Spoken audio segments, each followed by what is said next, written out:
اعوذ باللہ من الشیطان اللعین الرجیم بسم اللہ الرحمن الرحیم الحمد للہ رب العالمین الصلاة والسلام علی اشرف الانبیاء والمرسلین وعلى آلہ الطیبین الطاہرین المعصومین الذین اذهب اللہ عنہم الرجس وطہرہم تطہیرا اللہم صل علی محمد وآل محمد اللہم اخرجنا من الظلمات الوہم واکرمنا بنور الفہم اللہم افتح علینا ابواب رحمتک وانشر علینا خزائن علومک برحمتک یا ارحم الراحمین قال رسول اللہ صلی اللہ علیہ وآلہ وسلم انما بعثت لاتمم مکارم الاخلاق۔ جناب ختمی مرتبت صلی اللہ علیہ وآلہ وسلم کا فرمان ذیشان کہ میری بعثت کا ہدف مکارم اخلاق کی تکمیل ہے،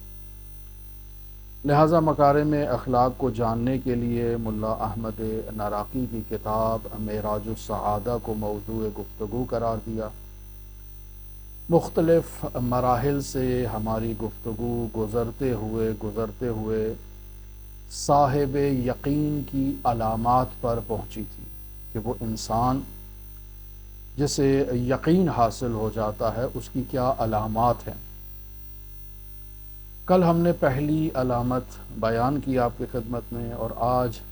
کوشش کریں گے کہ دوسری اور تیسری علامت کو آپ کی خدمت میں بیان کیا جائے۔ کل کی علامت میں بیان کیا کہ صاحب یقین کے یقین کا اس کے وجود پر یہ اثر ہوتا ہے کہ وہ اپنی زندگی کے تمام معاملات میں اللہ پر اعتماد کرتا ہے اور اللہ کے غیر پر اعتماد نہیں کرتا۔ اس کا توکل، اس کا تمام بھروسہ صرف اور صرف اللہ پر ہے اور اللہ کے غیر پر اس کا توکل اور بھروسہ نہیں۔ آج آپ کی خدمت میں بیان کریں گے کہ صاحب یقین، اس کا یقین کا دوسرا اثر جو اس صاحب یقین کے وجود پر ہوتا ہے وہ یہ ہے کہ یہ صاحب یقین ہر وقت نہایت ہی عاجزی کے ساتھ، نہایت ہی انکساری اور فروتنی کے ساتھ خدا کی بندگی میں اپنا تمام وقت لگا دیتا ہے۔ بطور معمول جب ایسے کلمات استعمال کیے جاتے ہیں کہ انسان کا وظیفہ ہے کہ وہ دن رات اللہ کی بندگی کرے، اللہ کی اطاعت کرے، اللہ کے احکام کو بجا لائے، خود کو گناہوں سے محفوظ رکھے، تو بطور معمول مومنین سوال کرتے ہیں تو اس کا مطلب یہ ہے کہ ہمیں دنیا کے تمام معاملات کو ترک کر دینا چاہیے، ہمیں مسجد میں یا کسی خانقاہ میں یا کسی کونے میں بیٹھ کر جو ہے وہ اللہ کی عبادت کرنی چاہیے، اللہ کا ورد کرنا چاہیے، اللہ اللہ اللہ کرنا چاہیے۔ شاید اس سے یہ مراد ہو، نہیں، ہرگز عزیزان محترم اس سے یہ مراد نہیں ہے۔ بس اوقات ہم لوگ جو درست معارف اور درست مطالب ہیں ان کا غلط مطلب لے لیتے ہیں، جس کی وجہ سے ہماری ایک ذہن میں اس کے بارے میں ایک نیگیٹو جو اثر ہے وہ قائم ہو جاتا ہے، لہذا ہم اس سے دوری اختیار کرتے ہیں۔ ہرگز انسان کو یہ نہیں کہا گیا کہ تو اللہ کی بندگی میں اپنا تمام وقت گزار، اللہ کی بندگی میں اپنے تمام اوقات کو اللہ کی اطاعت میں گزار۔ اس کا ہرگز یہ مطلب نہیں کہ وہ 24 گھنٹے مسجد میں بیٹھا رہے، 24 گھنٹے خانقاہ میں بیٹھا رہے، 24 گھنٹے وہ کسی جو ہے وہ ایسی جگہ پر بیٹھ کر اللہ کا ذکر کرے جہاں کوئی اس کو مزاحمت ایجاد کرنے والا نہ ہو۔ نہیں، ہرگز یہ نہیں کہا جاتا ہے۔ اسلام ایک جامع دین ہے، ایک مکمل آئین ہے، ایک مکمل دستور العمل ہے جو انسان کی تمام زندگی کے تمام پہلوؤں سے متعلق حکم بیان کرتا ہے کہ انسان جب بیوی بچوں کے ساتھ ہے تو اس کا کیا وظیفہ ہے، انسان جب گھر سے نکل رہا ہے تو یہ نکلتے وقت انسان کا کیا وظیفہ ہے، انسان جب اپنے کام پہ جا رہا ہے تو کس وقت اس کو اپنے گھر سے کام کے لیے نکلنا چاہیے، کس وقت اس کو گھر واپس آنا چاہیے، جب وہ کام کر رہا ہے تو اس کام کے کیا آداب ہیں، وہ بیت الخلاء میں جا رہا ہے تو اللہ نے اس انسان کو بیت الخلاء میں بھی تنہا نہیں چھوڑا، خداوند متعال نے وہاں کے احکام بھی اس انسان کو بیان کیے ہیں کہ ایھا الانسان، جب تو بیت الخلاء میں داخل ہوتا ہے تو اپنا کون سا پیر تو نے پہلے رکھنا ہے اور کون سا پیر تو نے بعد میں رکھنا ہے، مسجد میں جاتا ہے تو کون سا پیر پہلے ہونا چاہیے اور جب واپس نکلتا ہے تو کون سا پیر بعد میں ہونا چاہیے۔ تمام احکام خداوند متعال نے انسان کے لیے بیان کر دیے ہیں، لہٰذا یہ انسان کا وظیفہ ہے کہ وہ دین کو سمجھے اور دین کے مطابق اپنی زندگی کو ڈھالنے کی کوشش کرے۔ انسان کو کہا گیا ہے کہ 24 گھنٹے اللہ کی عبادت کر، اللہ کی بندگی کر، اللہ کی اطاعت کر۔ اس کا مطلب یہ ہے کہ جو اللہ نے دین میں 24 گھنٹے کے دستور وظائف انسان کے لیے دے رکھے ہیں، انسان ان سے غفلت نہ کرے۔ اپنے وظیفے پر اگر انسان عمل کرنا شروع ہو جائے تو ہمارے یہ ملک کا نظام، یہ معاشرے کا نظام بالکل نظام عدل پر استوار ہو جائے۔ مشکل یہاں ہے کہ ہم میں سے کوئی بھی اپنے وظیفے پر عمل کرنے کے لیے تیار نہیں ہے۔ حکمران طبقہ ہے تو وہ اپنے وظائف پر عمل نہیں کر رہا ہے، اور عوام ہے تو وہ اپنے وظائف پر عمل نہیں کر رہے ہیں۔ لہٰذا جب ہم اپنے وظائف پر عمل نہیں کرتے تو اس کا نتیجہ انحطاط، پستی کی صورت میں ظاہر ہوتا ہے، اس کا نتیجہ یہی ہرج و مرج کی صورت میں ظاہر ہوتا ہے، اس کا نتیجہ یہی فرعونیت اور طاغوتیت کی صورت میں ظاہر ہوتا ہے۔ منتہا کسی میں یہ فرعونیت اور طاغوتیت کا لیول کم ہوتا ہے اور کسی میں ہائی لیول کی یہ توانائی موجود ہوتی ہے جس کا وہ اظہار کرتا ہے۔ لہٰذا انسان کو کہا گیا ہے کہ وہ ہر وقت اللہ کی اطاعت میں اپنا وقت گزار دے، ہر وقت اللہ کی بندگی کرے۔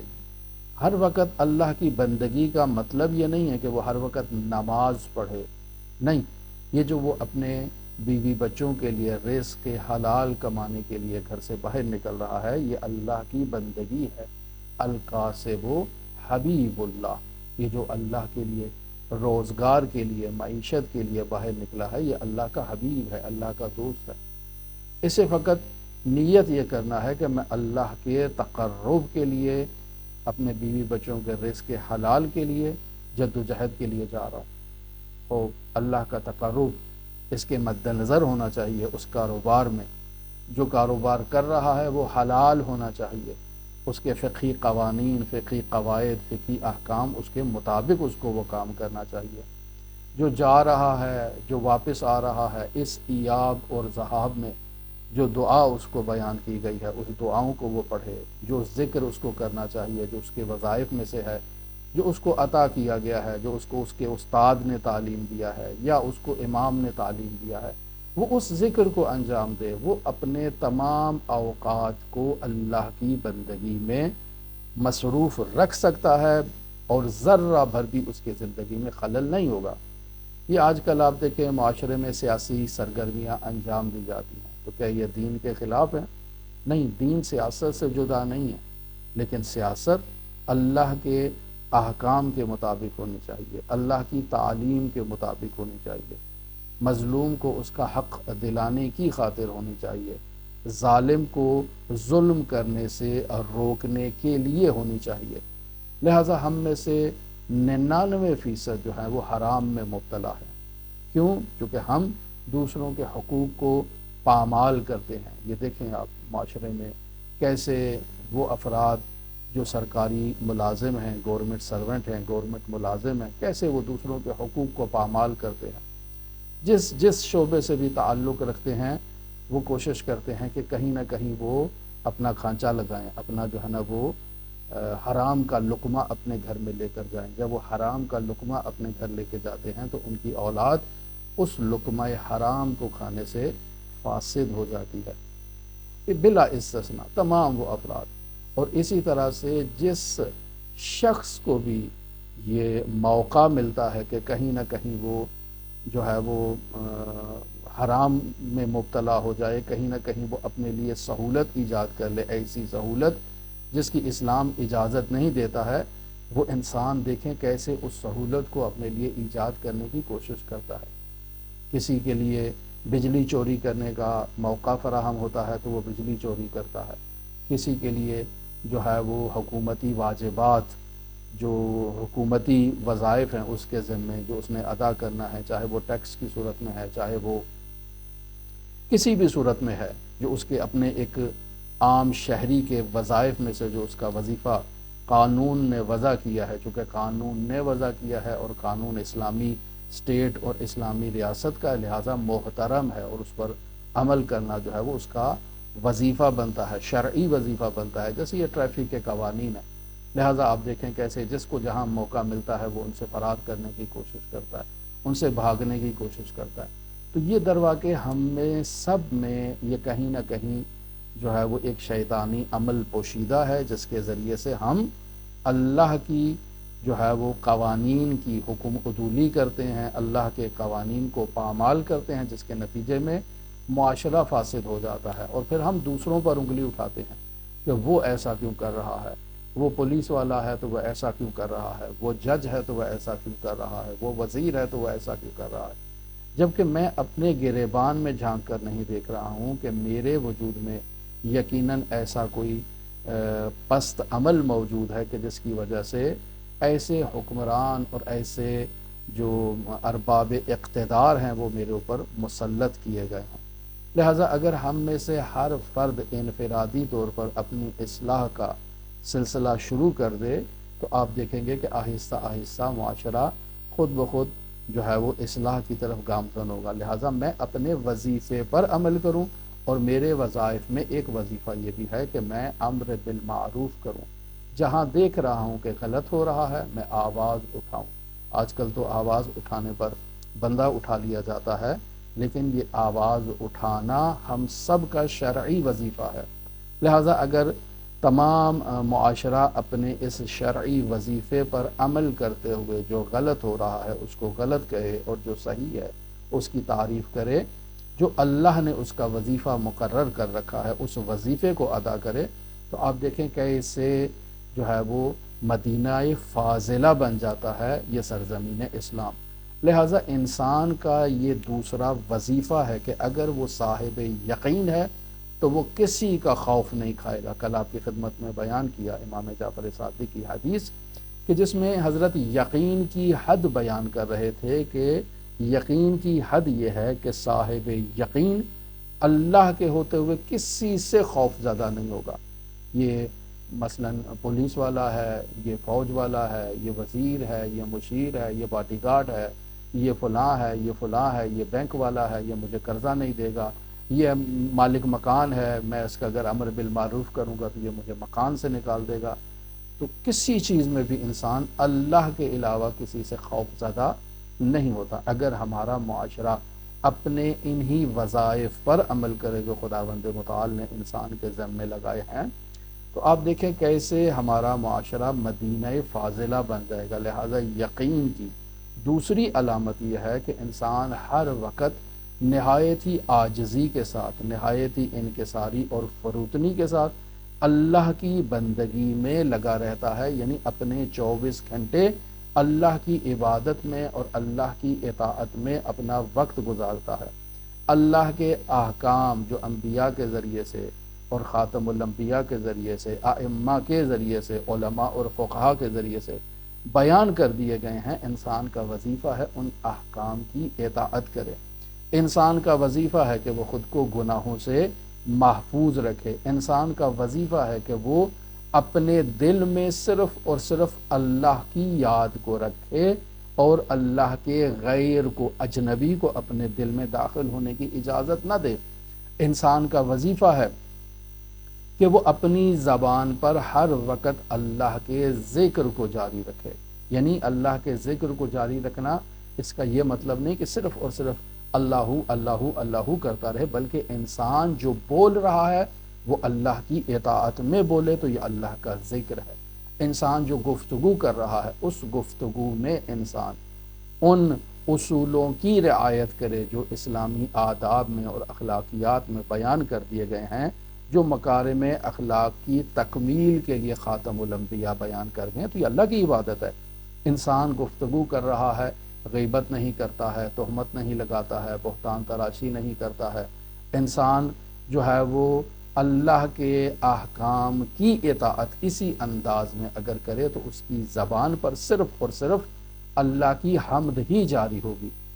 وہ اپنی زوجہ کے ساتھ گفتگو کر رہا ہے آداب اسلامی کے مطابق تو یہ اللہ کی حمد ہے، اپنے بچوں کے ساتھ گفتگو کر رہا ہے تو یہ اللہ کی حمد ہے، والدین کے ساتھ گفتگو کر رہا ہے لیکن اس کا مطمع نظر یہ ہے کہ میں اللہ کے قوانین کی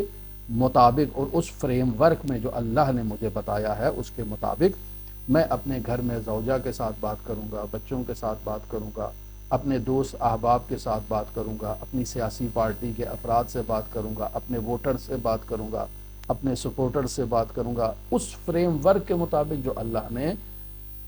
بیان کر دیا ہے خاتم الانبیاء کے اسی روایت کے تحت کہ بعثت لأتمم مکارم الاخلاق، کہ میری بعثت کا ہدف مکارم اخلاق کی تکمیل ہے، تو وہ اسی مکارم اخلاق کی تکمیل کے بیان شدہ اصولوں کے مطابق اپنی زندگی بسر کرتا ہے تو اس کے لیے کوئی مشکل نہیں ہوگی۔ وہ اپنے دل میں اور اپنے وجود کے گھر میں صرف اللہ کو جگہ دیتا ہے، اور جب وہ اللہ کو جگہ دیتا ہے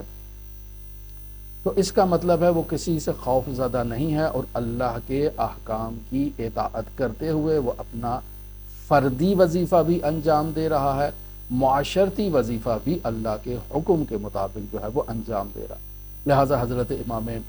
جعفر صادق علیہ الصلاۃ والسلام کی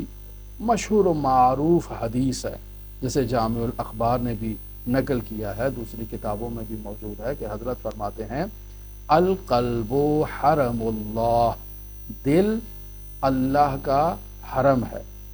فلا تسکن حرم اللہ غیر اللہ، کہ اللہ کے حرم میں غیر اللہ کو جگہ نہ دو۔ جب انسان فلاں طاغوتی شخص کو جا کر ووٹ دے کر آتا ہے تو یہ غیر اللہ کا مصداق ہے۔ یہ نہیں کہا جا رہا کہ انسان ووٹ نہ دے، ووٹ دینا انسان کا قانونی وظیفہ ہے، انسان کا شرعی وظیفہ بھی بن جاتا ہے اگر وہ شرائط کے مطابق ووٹ دے، لیکن اگر انسان ہاتھ پہ ہاتھ دھر کے بیٹھا رہے کہ اصلاً اپنے نہ قانونی وظیفے پر عمل کرنا ہے نہ شرعی وظیفے پر عمل کرنا ہے تو ایسا انسان در حقیقت اللہ کے وظائف سے فرار کر رہا ہے۔ لیکن اگر وہ طاغوت کو جا کر ووٹ دیتا ہے تو یہ در واقع اس نے اللہ کے غیر کو اپنے دل میں بسایا ہے۔ اگر کسی کے وجود میں طاغوت کی محبت ہے، یہ جو آج کل سیاسی پارٹیاں آپ دیکھ رہے ہیں کہ جو طاغوت کا مظہر ہیں، انسان کی محبت اگر ان طاغوتی پارٹیوں سے ہے یا ان طاغوتی پارٹیوں کے سربراہان سے ہے تو در واقع اس نے اپنے دل میں غیر اللہ کو جگہ دی ہے۔ لہٰذا ایسا انسان جو ہے وہ اللہ کا محرم نہیں ہے، اللہ کے لیے اجنبی ہے۔ لہٰذا انسان صاحب یقین خود کو ہمیشہ اللہ کی بارگاہ میں حاضر جانتا ہے، اس کا تمام انفرادی فعل اور تمام معاشرتی فعل اللہ کے مطابق ہوتا ہے، جو احکام خاتم الانبیاء نے بیان کر دی ہیں ان کے مطابق ہوتا ہے۔ لہٰذا ایسا انسان ہمیشہ اللہ کی بارگاہ میں اللہ کی اطاعت میں مصروف رہتا ہے۔ لہٰذا صاحب یقین خدا کی بارگاہ میں تمام ان اعمال کو، تمام ان حرکات کو انجام دیتا ہے جسے اللہ نے انجام دینے کا انسان کو حکم دیا ہے۔ ایسا انسان جو ہے وہ اللہ کی بارگاہ میں ہمیشہ موجود ہوتا ہے، پس ایسا انسان ہمیشہ شرم و حیا کا پیکر ہوتا ہے، ہمیشہ اسے اللہ کی بارگاہ میں یہ خوف رہتا ہے کہ کہیں غیر اللہ اللہ کے حرم میں داخل نہ ہو جائے۔ لہٰذا آپ دیکھیں کیسے وہ کتا اپنے مالک کے گھر کی محافظت کرتا ہے اور کسی غیر کو اس گھر میں داخل ہونے کی اجازت نہیں دیتا ہے، ہمیشہ وہاں حفاظت کے لیے وہ بیٹھا رہتا ہے۔ آپ دیکھیں بس اوقات کوئی اس گھر میں اگر کوئی ڈاکیا بھی ڈاک ڈالنے کے لیے آ جائے تو وہ اس پر بھی بھونکتا ہے کہ یہ کیوں آ رہا ہے ہمارے گھر میں، اس کو خطرہ محسوس ہوتا ہے تو وہ بھونکتا ہے۔ لہٰذا وہ اور لیکن اگر کوئی مالک آ جاتا ہے، کوئی گھر میں کام کرنے والا، صفائی کرنے والا آ جاتا ہے، تو اس کو معلوم ہے کہ یہ روزانہ آتا ہے، یہ اس گھر کا محرم ہے، یہ اس گھر میں داخل ہونے کا مجاز ہے، میرے مالک نے اسے داخل ہونے کی اجازت دی ہے، لہٰذا اس پر نہیں بھونکتا ہے، اس کے آگے وہ دم ہلاتا ہے۔ لیکن جیسے ہی کسی اجنبی کو، کسی غیر کو دیکھتا ہے تو وہ اس پر بھونکتا ہے، اس کو اس گھر کے نزدیک آنے کی اجازت نہیں دیتا ہے۔ تو پس ایھا الانسان، تو بھی اللہ کی بارگاہ میں ایسا ہی کتا بن جا، یعنی اللہ کے حرم میں غیر کو داخل ہونے کی تو اجازت نہ دے، تو مالک کا اگر وفادار کتا بن جائے تو یہ بھی افضل مقام ہے تیرے لیے۔ بعض نادان شخصیات جو ہیں وہ ایسے کلمات کو انسان کے لیے جو اشرف المخلوقات ہے اس کے استعمال کے لیے جو ہے وہ مذمت کرتے ہیں، جبکہ ایسا ہرگز نہیں ہے۔ یہاں انسان کو جو ہے وہ اس حیوان سے سبق لینے کے لیے کہا گیا ہے، درس لینے کے لیے کہا گیا ہے، اور باقاعدہ روایت میں موجود ہے کہ کتے میں 10 خصلتیں ایسی ہیں جو انسان کو اس سے سیکھنی چاہیے اور اس سے اپنانی چاہیے۔ یہ چونکہ ہمارا موضوع نہیں ہے، لہٰذا اس کو ابھی اس حدیث کو آپ کی خدمت میں نہیں بیان کرتے۔ حضرت سید الاوصیاء امیر المومنین علی ابن ابی طالب علیہ اللہ تحیت وسنا کی حدیث ہے، جسے مرحوم نخودکی کی کتاب نشان از بی نشان ہا میں بھی درج کیا گیا ہے۔ لہٰذا انسان ہمیشہ اپنے مالک، اپنے رب کی بارگاہ میں ایک کتے کا کردار ادا کرتا ہے، اور ہمیشہ اپنے مالک رب الارباب کے حرم کی حفاظت میں لگا رہتا ہے کہ کوئی غیر اس کے حرم میں داخل نہ ہو۔ وہ صرف اس رب الارباب کا جو ہے وہ گھر ہے، اور اس گھر میں کسی اور کو داخل ہونے کی اجازت نہیں ہے۔ اور وہ حرم کہاں ہے؟ وہ کیا بیت اللہ میں ہے؟ وہ مکہ میں ہے؟ نہیں، وہ ہر انسان کے قلب کے اندر موجود ہے۔ بس ہر انسان اپنے وجود کے اندر جھانک کے دیکھے تو اسے اللہ کا حرم دکھائی دے گا۔ بس انسان نے ایک کتے کی طرح اپنے قلب کی حفاظت کرنا ہے، جیسے ہی غیر وہاں داخل ہونے کی کوشش کرے فوراً انسان اس پر بھونکے ایک کتے کی طرح کہ تو میرے مالک کے گھر میں بغیر اجازت کے کیسے داخل ہو سکتا ہے، نکل جائے یہاں سے، یہ شیطان رجیم ہے، یہ شیطان لعین ہے، یہ شیطان مردود ہے، اس کو انسان اپنے وجود سے دفع کرے۔ پس ہر وہ غیر جو غیر کا لباس پہن کر آتا ہے اسے داخل ہونے کی اجازت نہیں ہے۔ ہاں، وہ غیر محرم بن جائے اور محرم ہو کر وہ داخل ہو تو اسے ویلکم کہا جائے گا، پھر یہ کتا اس کے آگے دم ہلائے گا کہ بسم اللہ، جی آیا نو، خوش آمدید، خوش آمدید، تم میرے اللہ کے محبوب ہو، تم میرے اللہ کے چاہنے والے ہو، تمہارا ذکر میرے ساتھ ہونا چاہیے، تمہاری گفتگو میرے ساتھ ہونی چاہیے، تمہارا کلام میرے ساتھ ہونا چاہیے۔ بس بطور خلاصہ صاحب یقین خدا کی رضا کے علاوہ اور کسی چیز پر اس کی توجہ نہیں ہوتی ہے، اس کی توجہ کا محور اور مرکز حق متعال کی رضایت ہے، حق متعال کے لیے وفادار رہنا ہے۔ لہذا صاحب یقین کو اس بات پر یقین ہوتا ہے کہ اللہ اس کے ہر عمل سے باخبر ہے۔ وہ عمل جو یہ انسان تنہائی میں بیٹھ کر انجام دے کر آیا ہے، جس کو کوئی نہیں جانتا سوائے اس کے، اسے اللہ جانتا ہے، وہ اللہ سے پوشیدہ نہیں ہے۔ لہٰذا آپ دیکھیں کیسے وہ زلیخا جب حضرت یوسف کو جو ہے وہ تنہائی میں لے گئی اور تمام دروازے جب بند کر دیے گئے تو اس نے وہ چادر اٹھا کر اپنے آمون پر ڈال دی، کہا یہ کیا کر رہی ہو؟ کہا یہ میرا خدا ہے اور مجھے دیکھ رہا ہے، اور میں نہیں چاہتی ہوں کہ میرا خدا مجھے دیکھے، اس نیت کے آگے جو میں اظہار کرنا چاہتی ہوں۔ تو جب اس نے نیت کا اظہار کیا تو حضرت یوسف نے فرمایا کہ تو نے اپنے خدا پر تو پردہ ڈال دیا، لیکن میرا خدا کسی حجاب میں نہیں ہے، وہ ہر جگہ موجود ہے اور وہ میرے اور تیرے اعمال پر ناظر ہے۔ لہٰذا انسان کو یقین ہو کہ اللہ اس کے وجود پر ناظر ہے، ہر حال میں ناظر ہے، ہر عمل پہ ناظر ہے، ہر نیت کو جانتا ہے، تو انسان اس کی بارگاہ میں مؤدب رہے گا، عین اسی طرح جیسے انسان کسی عزیز محترم مہمان کے سامنے اگر بیٹھا ہوتا ہے تو انسان وہاں بے ادبی نہیں کرتا۔ ہمارے معاشرے میں تو یہ اصول زیادہ رعایت نہیں کیے جاتے، ایرانیوں میں بہت ان اصولوں کی رعایت کی جاتی ہے۔ جب وہ کسی کے سامنے بیٹھتے ہیں تو پیر پھیلا کر نہیں بیٹھتے ہیں، ہمیشہ پیروں کو سمیٹ کے بیٹھتے ہیں کہ میرے پاس ایک مہمان محترم موجود ہے، اور اس مہمان کے آگے میں اگر اپنے پیر پھیلاؤں گا تو یہ بے ادبی ہے، لہٰذا وہ پیر پھیلا کر نہیں بیٹھتے ہیں، پھر وہ ٹانگ پر ٹانگ رکھ کر نہیں بیٹھتے ہیں، اسے وہ بے ادبی شمار کرتے ہیں اور بطور خاص سفارتی آداب کے خلاف اسے تصور کرتے ہیں۔ لہٰذا اگر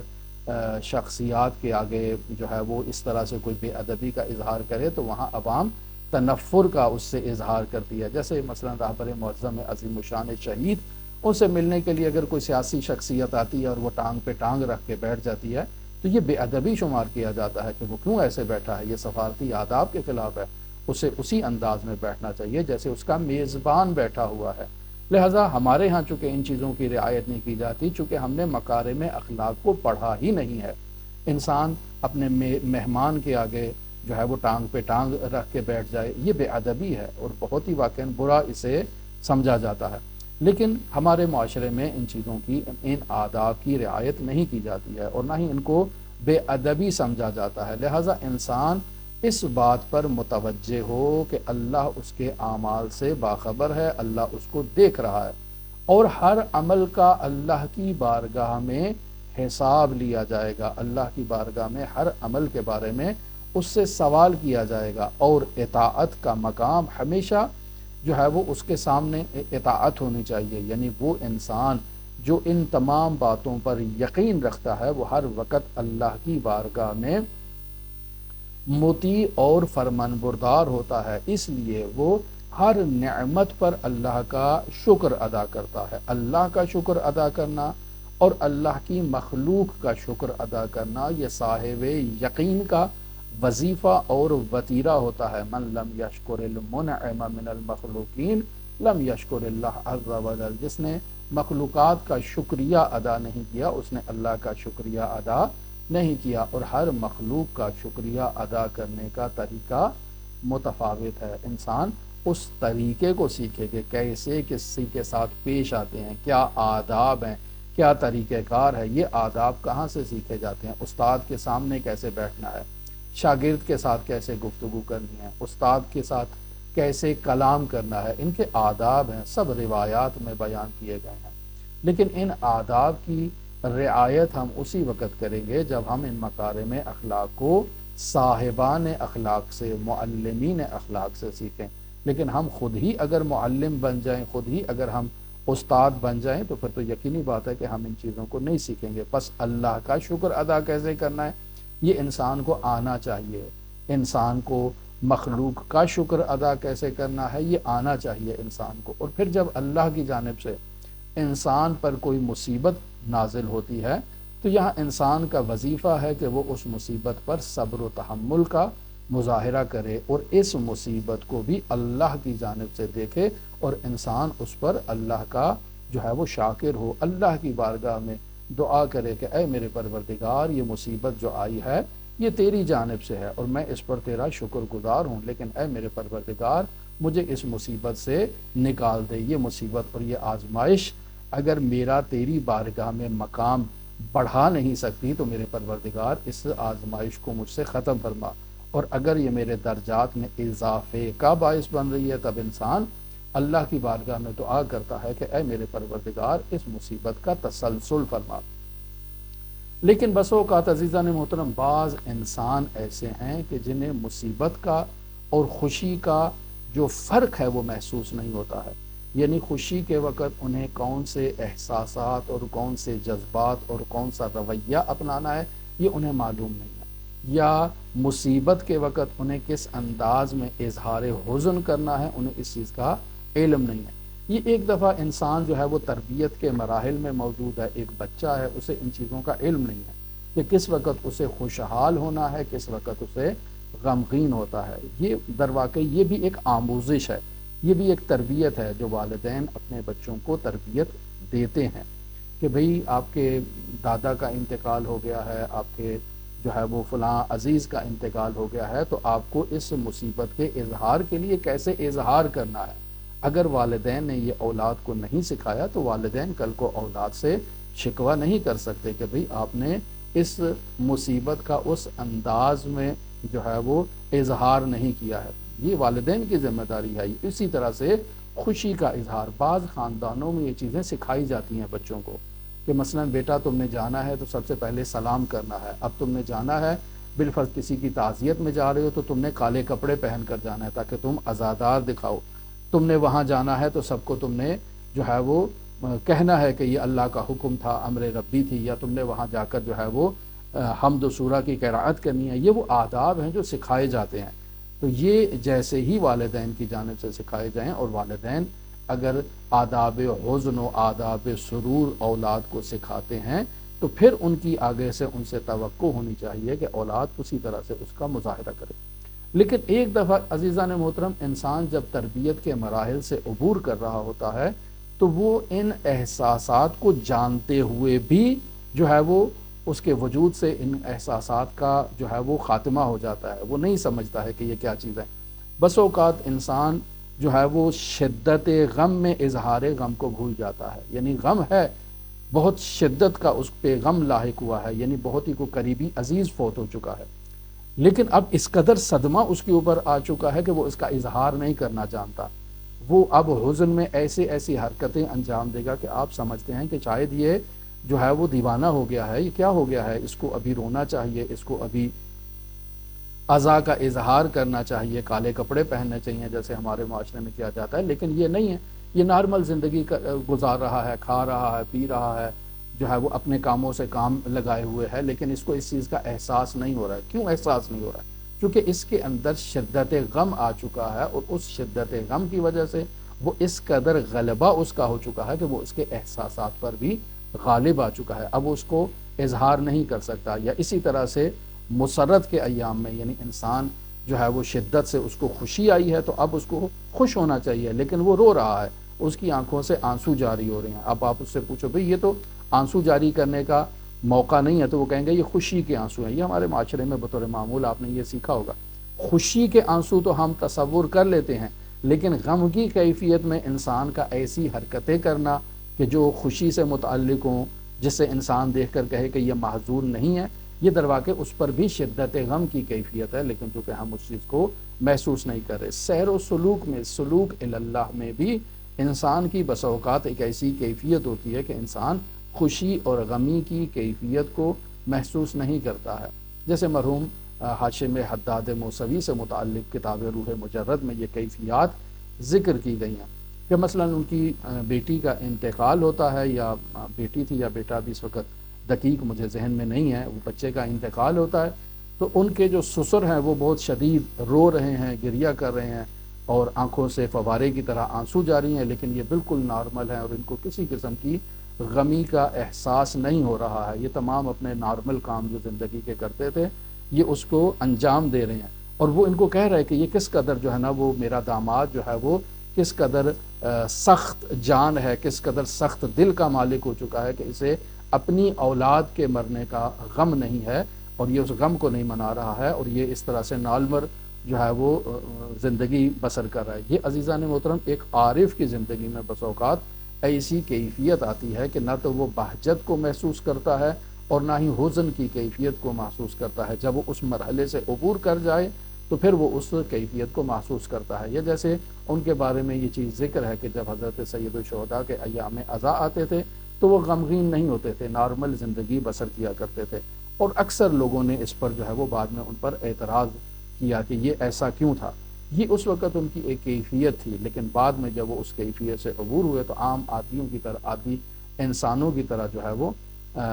غم کو بھی محسوس کرتے تھے، خوشی کو بھی محسوس کرتے تھے، غم کے ایام میں غمگین ہوتے تھے، عزاداری کرتے تھے حضرات اہل بیت علیہ الصلوۃ والسلام کی، اور خوشی کے مواقع میں اہل بیت علیہ الصلوۃ والسلام کے پروگراموں میں جشن و سرور کا اظہار بھی کرتے تھے۔ یہ ایک کیفیت ہے، جب آپ ان مراحل میں دیکھیں گے اور ان کتابوں کو پڑھیں گے تو وہاں یہ چیز آپ کے سامنے واضح ہو جائے گی۔ لہٰذا ایک عارف، ایک سالک، ایک اللہ کا بندہ جس کے وجود میں یقین کی کیفیت ہوتی ہے، وہ دنیا کے حالات بدلنے سے ان کے دل کی حالت جو ہے وہ تبدیل نہیں ہوتی ہے۔ جیسے امیر المومنین نے فرمایا کہ اگر ان پردوں کو ہٹا دیا جائے تو میرے یقین میں تبدیلی نہیں آئے گی۔ عزیزان محترم، عام ایک انسان جو یقین کی کیفیت میں پہنچتا ہے اس کی بھی یہی کیفیت ہوتی ہے کہ اگر اس کی آنکھوں سے پردے ہٹ جائیں تو اس کے یقین میں تبدیلی نہیں آئے گی۔ اب یہ آپ کہیں کہ امیر المومنین کے ساتھ مخصوص ہے، نہیں عزیزان محترم، ہمارا مسئلہ یہ ہے کہ ہم اہل بیت علیہ الصلوۃ والسلام سے متعلق جو یہ کیفیات جو ان کی زندگی میں اور یہ اقوال جو ان کی زندگی میں بیان ہوئے ہیں، ہم سمجھتے ہیں کہ وہ اس کا جو ہے وہ مختص انہی کے ساتھ ہے۔ نہیں عزیزان محترم، وہ مقام تربیت پہ ہیں، مقام تعلیم پر ہیں کہ اے انسان جب تو حق الیقین کے مرتبے پر فائز ہوگا تب تیری بھی ایسی ہی کیفیت ہوگی کہ اگر تیری آنکھوں کے سامنے سے پردے ہٹا دیے جائیں تو تیرے یقین میں تبدیلی نہیں ہوگی۔ لہذا یقین کے مراتب ہیں جو انشاءاللہ کل آپ کی خدمت میں بیان کریں گے اگر خداوند متعال نے ہمیں توفیق دی تو۔ بس یہ جو انسان صاحب یقین ہے، اللہ نے دار قرار میں یہ اس وقت جو ہے یہ موجود ہے، یہ اللہ کی جنت میں بہجت و سرور اور لذت اور تمام وہ جو اللہ نے انسان کے لیے عیش و عشرت کے مواقع وہاں فراہم کیے ہیں، راحت و سکون کے فراہم کیے ہیں مواقع، یہ اللہ پر یقین کی کیفیت میں مبتلا انسان گویا کہ اس امید اور اس یقین کے مرحلے پر موجود ہے کہ یہ ہر وقت بہجت و سرور کی کیفیت میں موجود ہوتا ہے، ہر وقت اللہ پر اس کو یقین ہوتا ہے اور اسے یقین ہوتا ہے کہ ہر چیز اس ذات حق کے قبضہ قدرت میں ہے، وہ اسے جو بھی عطا کرتا ہے یہ اس مالک رب الارباب کی جانب سے اسے عطا ہوئی ہے، لہٰذا وہ اس کی عنایت جانتے ہوئے، اس کی حکمت جانتے ہوئے، اس کی مصلحت جانتے ہوئے وہ اس کی رضا پر راضی رہتا ہے، لہٰذا اس کا یقین اس قدر بلند ہوتا ہے کہ وہ اپنے وجود میں ذرہ پر بھی شکوہ و شکایت کی جو ہے وہ گنجائش نہیں آنے دیتا، لہٰذا مسلسل اللہ کی بارگاہ میں وہ صبر و رضا کا پیکر بنا رہتا ہے، اور ذرہ بھر بھی اگر حالات تبدیل ہو جاتے ہیں تو اس کے یقین کی کیفیت میں تبدیلی نہیں آتی ہے، یعنی تمام پردے بھی اگر اس کے آگے سے ہٹا دیے جائیں تو اس کا یقین اپنی جگہ پر برقرار ہے اور ثابت قدم ہے، لہٰذا وہ یقین کی بدولت اس عارضی زندگی میں جس میں وہ موجود ہے، وہ اگر اس کی یہ زندگی عارضی ختم بھی ہو جائے تو وہ جو اس کو یقین تھا وہ اسی طرح سے اس کا برقرار ہے کہ مرنے کے بعد کیا ہوگا اسے معلوم ہے، اس دنیا میں معلوم ہے، لہٰذا جو اس نے اس دنیا میں جس چیز پر یقین قائم کر رکھا تھا آیات و روایات کی بنیاد پر، وہ درواقع اس دنیا سے رخصت ہونے کے بعد بھی اس کے لیے عین وہی چیز ہوگی جس پر اس کو یقین تھا، اور وہ اسی واقعیت کے مطابق آیات و روایات کے مطابق جو ہے وہ انجام پائیں گی، لہٰذا اس کے لیے دن بھر جتنی بھی وہ زحمات اٹھاتا ہے، جتنی بھی کوششیں کرتا ہے، جتنی بھی وہ محنتیں کرتا ہے،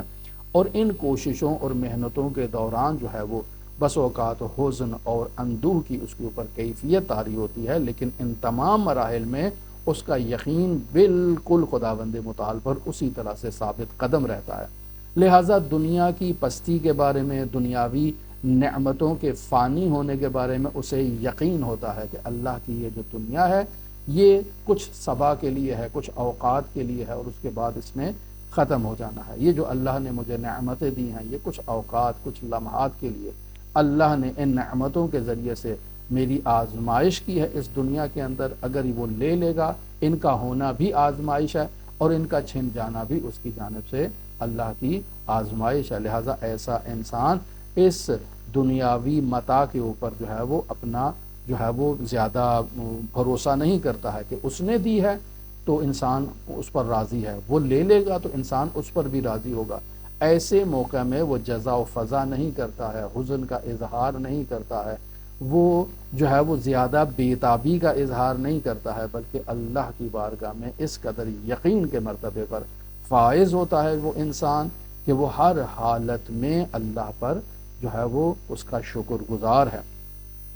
حضرت امام جعفر صادق علیہ السلام سے روایت ہے، مرحوم کلینی نے کافی کی جلد نمبر 2 ہے اور صفحہ نمبر 59 پر حدیث نمبر 9 کے تحت اس روایت کو نقل فرمایا ہے، اور فرماتے ہیں کہ حضرت خضر نے حضرت موسیٰ کو جس خزانے کی خبر دی تھی کہ حضرت خضر نے کہا تھا کہ یہاں جو ہے وہ ایک خزانہ دفن ہے ان بچوں کے لیے، لہٰذا اس خزانے کی حفاظت کرنا ہے، وہ واقعہ آپ کے ذہنوں میں ہے۔ تو فرماتے ہیں کہ حضرت خضر نے حضرت موسیٰ کو جس خزانے کی خبر دی تھی وہ ایک تختی پر لکھی ہوئی کچھ تحریر تھی۔ اکثر لوگ یہ تصور کرتے ہیں کہ شاید وہاں زمین کے اندر کوئی سونے جواہرات اور پتہ نہیں کیا کچھ جو ہے وہ جمع تھا، جیسے وہاں پر جو ہے وہ ذخیرہ کر رکھا تھا، اب اس کی حفاظت کرنا ہے اللہ کے نبی حضرت خضر نے اور حضرت موسیٰ نے۔ نہیں، وہ ایک تختی تھی، ایک لوح تھی جو وہاں محفوظ کی گئی تھی تاکہ وہ بچے جب جوان ہوں تو اس خزانے سے مستفید ہو سکیں۔ تو وہ ایک تختی تھی جس پر کیا لکھا تھا؟ جس پر یہ لکھا تھا کہ مجھے اس شخص پر تعجب ہے جسے موت پر یقین ہے مگر وہ پھر بھی خوشیوں میں غافل رہتا ہے، یعنی اس قدر خوشحال ہے، اس قدر مستیاں کر رہا ہے، موج کر رہا ہے۔ جیسے ہمارے معاشرے میں آپ دیکھتے ہیں موج و مستی میں لوگ مبتلا ہیں، محفلیں جشن و سرور منعقد ہو رہی ہیں، لیکن ان کو پتہ ہے کہ موت برحق ہے۔ ہمارے پہلے والے بھی چلے گئے، ہمارے عزیز و اقارب اور ہمارے دوست احباب بھی چلے گئے، ہم نے بھی چلے جانا ہے، لیکن وہ اپنے آپ کو بطالت میں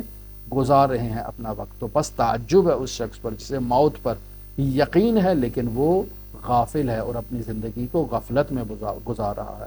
دوسری عبارت اس میں کیا لکھی تھی؟ لکھا تھا مجھے اس شخص پر تعجب ہے جسے قضاء و قدر الہی پر یقین ہے لیکن پھر بھی وہ غمگین ہے۔ یہ اللہ نے والدہ کو لے لیا، والد کو لے لیا، بیٹی کو لے لیا، بیٹے کو لے لیا، فلاں عزیز کو لے لیا، اللہ نے مال چھین لیا، واپس لے لیا، لیکن انسان افسردہ ہے اور غمگین ہے۔ کیوں؟ کیا اسے یقین نہیں ہے کہ جو کچھ بھی ہے وہ اللہ کی جانب سے ہے، اللہ نے اس کو امانت دیا ہے، اللہ نے دیا، اللہ نے واپس لیا، پھر غم کیسا؟ پھر انسان اس کی رضا پر راضی رہتا ہے۔ تو تعجب ہے جسے قضاء و قدر الہی پر یقین ہے لیکن اس کے بعد وہ انسان غمگین ہو جاتا ہے۔ پس اگر انسان قضاء و قدر کے یقین ہونے کے بعد انسان غمگین نہ ہو کسی نعمت کے چھن جانے پر تو ایسا انسان صاحب یقین ہوتا ہے۔ جو بےتابی کا اظہار نہ کرے وہ صاحب یقین ہوتا ہے۔ اور پھر اس کے بعد تیسرا جملہ کیا لکھا ہوا تھا؟ مجھے اس شخص پر تعجب ہے جسے دنیا کی بے وفائی پر یقین ہے، جسے یقین ہے کہ یہ دنیا فانی ہے، یہ بے وفا ہے، اس نے کسی کے ساتھ وفا نہیں کیا، اس کو اس بات پر یقین ہے مگر پھر بھی وہ اس دنیا کے ساتھ دل لگائے ہوئے ہے اور اس دنیا پر مطمئن ہے۔ اس کی صبح ہو گئی، اس کی رات ہو گئی، اس کی گاڑیاں، اس کی عیش و عشرت، اس کی زندگی۔ یہ عزیزان محترم یقین رکھیں کہ یہ جو اللہ نے کسی کو دنیا کی ناز و نعمت عطا کی ہے تو یقین رکھیں کہ وہ اللہ کا محبوب بندہ نہیں ہے، چونکہ اللہ کے نزدیک اگر اس دنیا کی ارزش، رسول خدا حضرت خاتم الانبیاء کی حدیث ہے جو حضرت ابو ذر کو تعلیم دی گئی ہے کہ اے ابو ذر اگر اس دنیا کا مقام اللہ کے نزدیک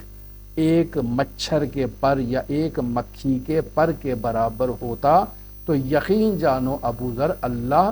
یہ دنیا کافر کو نہ دیتا، پس اللہ نے کافر کو دیا ہے تو اس کا مطلب ہے کہ اللہ کے نزدیک اس کی کوئی ارزش نہیں ہے،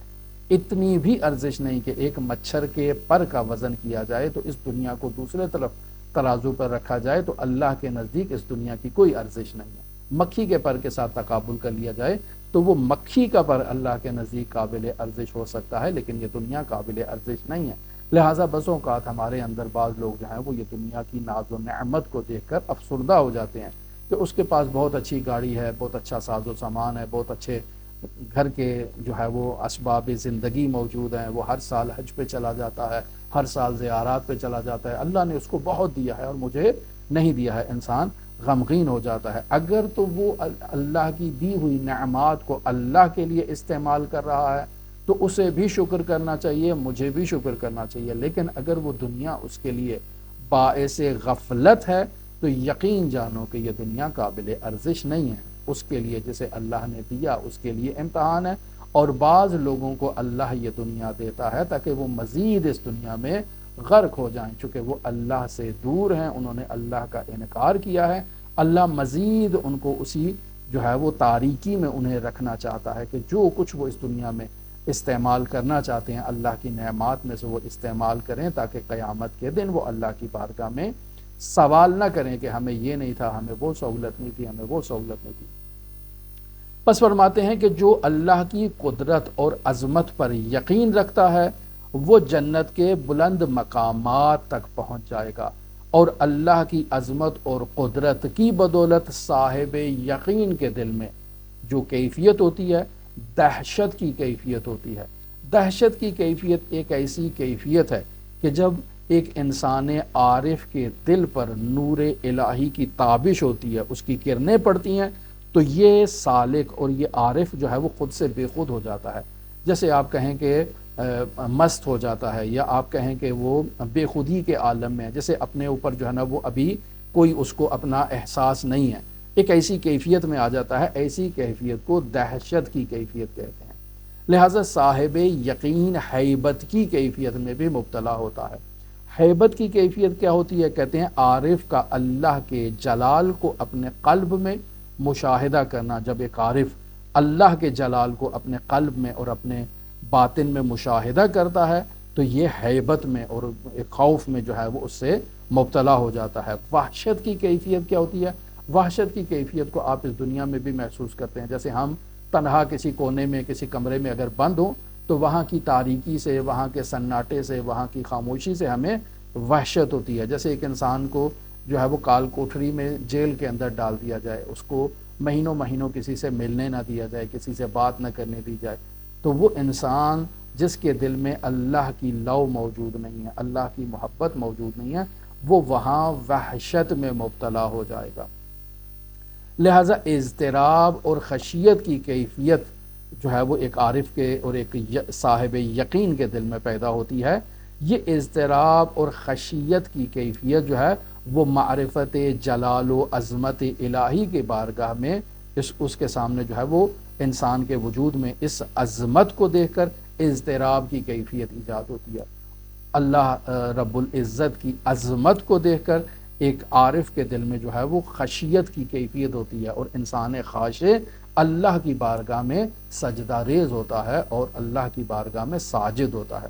اسی وجہ سے سرور انبیاء خاتم الانبیاء محمد مصطفیٰ صلی اللہ علیہ وآلہ وسلم کے حالات میں ہم خضوع، خشوع، عاجزی، خوف اور خشیت کے مقامات کو مشاہدہ کرتے ہیں کہ بعض روایات میں بیان کیا گیا ہے کہ حضرت خاتم الانبیاء جب چلا کرتے تھے تو بس اوقات ان کی ایک ایسی کیفیت ہوتی تھی کہ اصحاب فرماتے تھے کہ ممکن ہے ابھی یہ چلتے چلتے دروازے سے جا کر لگ جائیں، یعنی ایک ایسی کیفیت ہوتی تھی، اور انسان اس کیفیت کو اس مقام کے ساتھ درک کر سکتا ہے کہ جس مقام میں اس وقت وہ موجود ہوتا ہے۔ دوسرے افراد اس کیفیت کو محسوس نہیں کر سکتے، وہ صرف ظاہر کو دیکھ رہے ہیں، اس کے پس پردہ کیا حقیقت ہے، کیا کس وجہ سے اس کیفیت میں مبتلا ہیں، اس سے وہ غافل ہیں، اس چیز کی ان کو خبر نہیں، مگر یہ کہ وہ اس صاحب مقام سے سوال کریں کہ آپ کی اس وقت یہ کیفیت کیوں تھی، اور وہ بھی اگر عالم ہو تو بتا سکتا ہے کہ میرے پاس اس وقت یہ جو کیفیت تھی اس کی بنیادی وجہ فلاں چیز تھی۔ لہٰذا حضرت رسول خدا صلی اللہ علیہ وآلہ وسلم کے حضرت حق متعال کے جو لامتناہی کمالات اور اس ذات رب العزت کے جو جمال تام ہے اس پر یقین کی بدولت جو ہے وہ ہمیشہ مقام شوق، مقام محبت اور مقام ولہ میں مبتلا رہا کرتے تھے۔ ولہ کہتے ہیں عزیزان محترم شدید حزن کی کیفیت کو۔ لہٰذا مقام شوق میں، مقام محبت میں اور شدید حزن کی کیفیت میں حضرت خاتم الانبیاء محمد مصطفیٰ صلی اللہ علیہ وآلہ وسلم اکثر مبتلا رہا کرتے تھے، اور اصحاب یقین کو انبیاء، مرسلین، اولیاء کملین کی زندگیوں میں بھی یہی خوف اور یہی شوق کی کیفیت جو ہے وہ اصحاب یقین اس کو مشاہدہ کرتے ہیں۔ لہٰذا اگر کوئی صاحب یقین ائمہ معصومین علیہ الصلوۃ والسلام کی زندگی کا مطالعہ کرے گا تو وہ اس یقین کی اور شوق کی کیفیت کو متوجہ ہوگا، لیکن کوئی صاحب یقین نہیں ہے، اگر تاریخ دان ہے یا تاریخ خوان ہے تو وہ اس کیفیت کو وہاں پر متوجہ نہیں ہوگا۔ لہٰذا آگے دیکھیں، اس میں تو فرماتے ہیں کہ یہ صاحب یقین جو ہے وہ عبادات میں، خواہ وہ عبادات نماز کی صورت میں ہوں یا نماز کے علاوہ ہوں، اس پر یہی شوق کی اور یہی شوق کی کیفیت جو ہے وہ ان عبادات میں اس پر طاری رہتی ہے، اور اس کے لیے تغیر و تزلزل و اضطراب و ولا و بہجت و جو استغراق کہ انسان اللہ کے جلال و جمال پر جب متوجہ ہوتا ہے تو وہ گویا کہ اس جلال و جمال کی ابوہت میں غرق ہو جاتا ہے۔ اس کیفیت کو استغراق کہتے ہیں، بہجت سرور کی کیفیت کو کہتے ہیں۔ تو پس کہتے ہیں کہ ان حالات کے بارے میں اگر ہم جو ہے وہ کتابوں کا مطالعہ کریں تو اس قدر تاریخی کتابوں میں قصے، کہانیاں، روایات جو ہیں وہ اصحاب یقین سے متعلق موجود ہیں کہ انسان ورطہ حیرت میں مبتلا ہو جاتا ہے۔ اور بعض لوگ تو انکار کر دیتے ہیں کہ یہ سب کہانیاں ہیں، قصے ہیں، واقعیت پر مشتمل نہیں ہے۔ کیوں؟ چونکہ وہ ان چیزوں کو جانتے ہی نہیں ہیں۔ لہٰذا صاحب یقین مناجات کے وقت سید کائن، مثلا آپ مناجات کے وقت حضرت سید الاوصیاء امیر المؤمنین علی ابن ابی طالب کی کیفیت کو دیکھیں کہ وہ غش کر جایا کرتے تھے۔ وہ ابو درداء کا واقعہ جو اکثر آپ لوگوں نے سنا ہوگا کہ وہ ابو درداء جاتا ہے، جا کر دیکھتا ہے امیر المومنین تنہائی میں کہیں جا رہے ہیں، وہ پیچھا کرتا ہے اور جب پیچھا کرتا ہے تو دیکھتا ہے کہ امیر المومنین مناجات کر رہے ہیں، اور مناجات کرنے کے بعد حضرت کی ایک ایسی کیفیت ہوتی ہے کہ حضرت کی مناجات منقطع ہو جاتی ہے۔ یہ ابو درداء وہاں جاتا ہے، جا کر مولا علی کو ہلاتا ہے، دیکھتا ہے کہ بدن میں جان موجود نہیں ہے، گویا کہ انتقال ہو چکا ہے۔ انا للہ و انا الیہ راجعون، سر پیٹتا ہوا واپس آتا ہے حضرت صدیقہ طاہرہ فاطمہ زہرا کی بارگاہ میں آ کر کہتا ہے کہ میں نے علی کو دیکھا اور اس دنیا سے رخصت ہو گئے۔ حضرت صدیقہ طاہرہ نے کہا بتاؤ کیا کیفیت تم نے دیکھی ہے؟ پھر یہ ابو درداء بتاتا ہے کہ میں نے علی کو اس حالت